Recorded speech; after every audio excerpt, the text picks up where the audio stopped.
যখন করোনা এদেশে মহামারী আকার ধারণ করলো তখনই আসলে আমি ইউটিউব দেখলাম আর কি একটা মাশরুমের প্রকল্প দেখার পর আমার একটু আগ্রহ জাগলো এবং তারপরে আমি দেখলাম যে মাশরুমটা আসলে একটা পুষ্টিকর ঔষধি গুণ সম্পন্ন খাবার এবং এখানে অনেক মানুষ প্রবাহিত হওয়ার একটা সুযোগ আছে। বিশেষ করে গ্রাম অঞ্চলের যারা প্রতিবন্ধী আছে, বেকার মহিলা আছে, বয়স্ক মহিলা আছে, তাদের একটা কর্মসংস্থানের একটা বিশাল একটা সুযোগ। এই কারণেই আমার এই মাশরুমের আসার উদ্দেশ্য আর কি।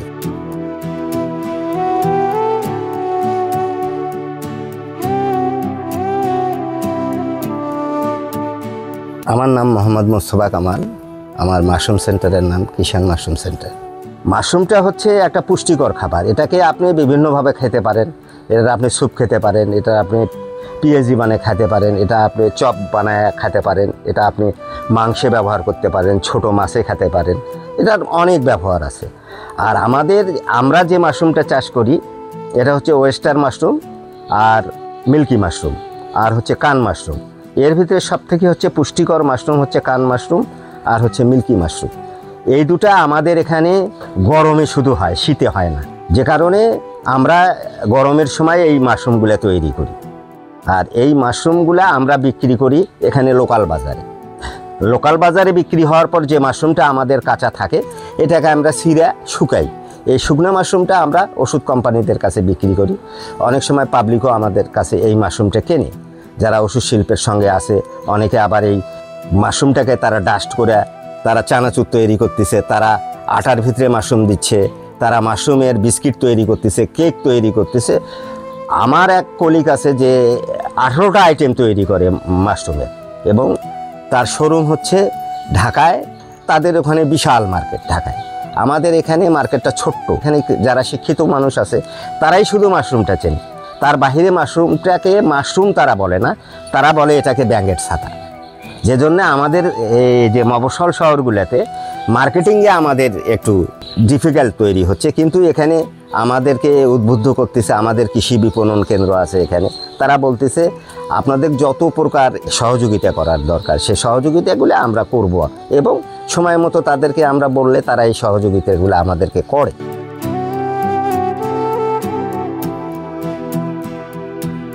মাশরুমের চাষটা নেওয়ার উদ্দেশ্য আমার হচ্ছে, আমি ব্যক্তিগতভাবেও আমি মাশরুমটাকে খেতে ভালোবাসি এবং আমি যখন জানতে পারলাম যে আমাদের দেশে আসলে মানুষের প্রোটিনের যে চাহিদাটা, এই প্রোটিনের চাহিদাটা পুরো করতে গেলে মানুষকে অনেক অর্থ ব্যয় করতে হয়। কারণ 750 টাকা 800 টাকা মাংসের কেজি, দেশি মুরগি 500 টাকা 550 টাকা কেজি, ব্রয়লার মুরগি 150 টাকা 160 টাকা কেজি, সোনালী মুরগি 200 টাকা 220 টাকা কেজি।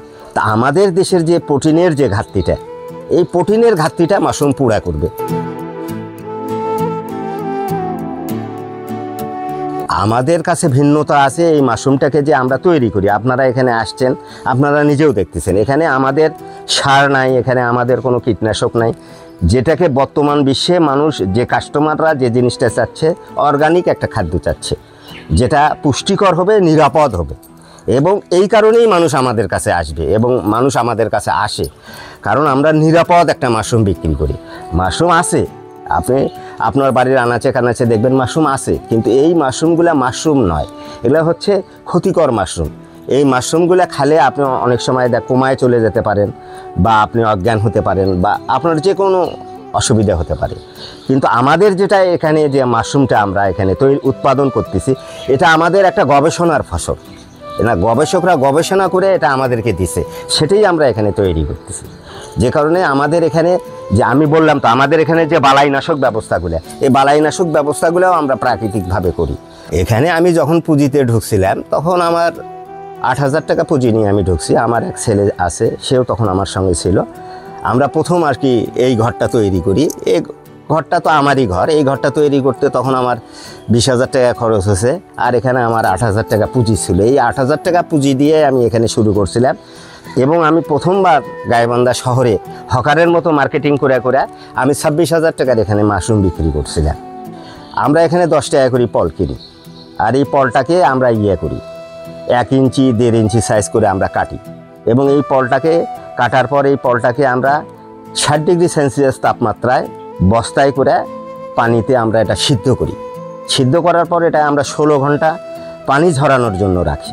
এটার খড়ের গায়ে যে পানিটা থাকে এটা ঝরানোর জন্য আমরা 16 ঘন্টা, অনেক সময় আমাদেরকে 20 ঘন্টা বা 24 ঘন্টাও রাখতে হয়।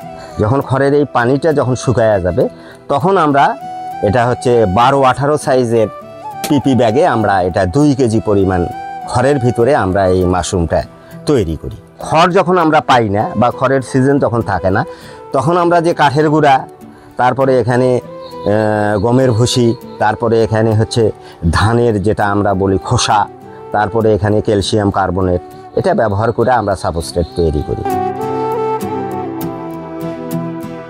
গাইবান্ধায় আসলে তো প্রচুর চাহিদা, আমরা ওইভাবে আসলে গাইবান্ধার মানুষের কাছে মাশরুমটাকে পেশ করতে পারিনি যেভাবে আমাদের এটাকে বিভিন্ন কোম্পানি তাদের প্রোডাক্ট যেভাবে বিক্রি করে, কত বিজ্ঞাপন, কত পোস্টার, কত বিলবোর্ড। আসলে মাশরুমের জন্য যে প্রসারটা এটা আমরা বহুবার কৃষি সম্প্রসারণ বিভাগে আমরা বলছি যে আমরা মাশরুম চাষিদের দ্বারা এটাকে প্রচার করা সম্ভব না, আপনারা যদি এখানে আমাদেরকে সহযোগিতা না করেন। যেমন আমি গাইবান্ধা স্টেশনে দেখি মাদক বিরোধী আন্দোলনের বিলবোর্ড দেখা যায়, বাস স্ট্যান্ডে দেখা যায়, বিভিন্ন জায়গায় দেখা যায়, কিন্তু মাশরুমের জন্য যে একটা প্লাকার্ড দ্বারা বা বিলবোর্ড দিবে যেখানে মাশরুমের আসলে ঔষধি গুণ কী, মাশরুমের ভিতরে আসলে পুষ্টিগুণ কী আছে, এই জিনিসগুলো যদি প্রচার করা যেত গাইবান্ধায়, মোড়ে মোড়ে যদি বিলবোর্ড দেওয়া যেত, প্রচার করা যেত, তারপরে জেলা শহর পর্যায়ে বা জেলা পর্যায়ে যদি মাসে একটা যদি সেমিনার করা যেত, মাশরুম মেলা করা যেত, মাশরুমকে নিয়ে যদি আরও যা কিছু করার এগুলো করা যেত, তাহলে মনে হয় যে মাশরুমটা গাইবান্ধাও জনপ্রিয় হতো। এখানে আমাদের সমস্যা বলতে তাপমাত্রাটা। আমার ঘরটা যদি সুন্দর হয়, এটাকে যদি আমি তাপ নিয়ন্ত্রিত একটা ঘর তৈরি করতে পারি, তাহলে আমার মনে হয় মাশরুম চাষের আর কোনো বাধা নেই। আর যে আপনারা যেটা বলতেছেন তারপরেও যে কীটপতঙ্গের যে আক্রমণগুলো, কারণ আমাদের এখানে সবসময় আমরা মাশরুম সেন্টারকে পরিষ্কার রাখতে হয় আমাদের। এটা হচ্ছে আমরা যেখান থেকে প্রশিক্ষণ দিছি সেখানে আমাদের কথা হচ্ছে মাশরুমের কোনো বর্জ্য যেন আপনার মাশরুম খামারের আশেপাশে না থাকে। কারণ মাশরুমের যে বর্জ্যটা এটাকে আমরা এই সাবস্ট্রেটটা আমরা একটা জায়গায় ফেলি, এখানে আমরা এটাকে ভার্মি কম্পোস্ট তৈরি করি, সার তৈরি করি এবং এটা আমরা জমিনে ব্যবহার করি। এটা মাইসেলিয়াম তৈরি হতে আমাদের লাগে 30 থেকে 28 দিন। এই 28 দিন পর আপনার ফসল শুরু হবে। আপনি এই ফসলটা যদি আপনি খুব দেখভাল করেন, যত্ন করেন, তাহলে এটা আপনি 3 টাইম আপনি হারভেস্ট করতে পারবেন। প্রথমবার আপনার একটু কম হবে, দ্বিতীয়বার বেশি হবে, তৃতীয়বার একটু কম হবে। গড় একটা 2 কেজির একটা সিলিন্ডারে আপনি মিনিমাম 1.5 কেজি মাশরুম পাবেন। যে 1.5 কেজি মাশরুমের বাজার মূল্য হচ্ছে, আমি এখানে বেচতেছি 300 টাকা কেজি, তাহলে 1.5 কেজি মাশরুমের বাজার মূল্য হচ্ছে 450 টাকা। আর এই সিলিন্ডারটা তৈরি করতে লেবার সব কস্ট দিয়ে আমার এখানে খরচ হয় হচ্ছে 50 টাকা। আর এখান থেকেই আমার 450 টাকা আসে, মানে 400 টাকা আমার এখানে টিকবে।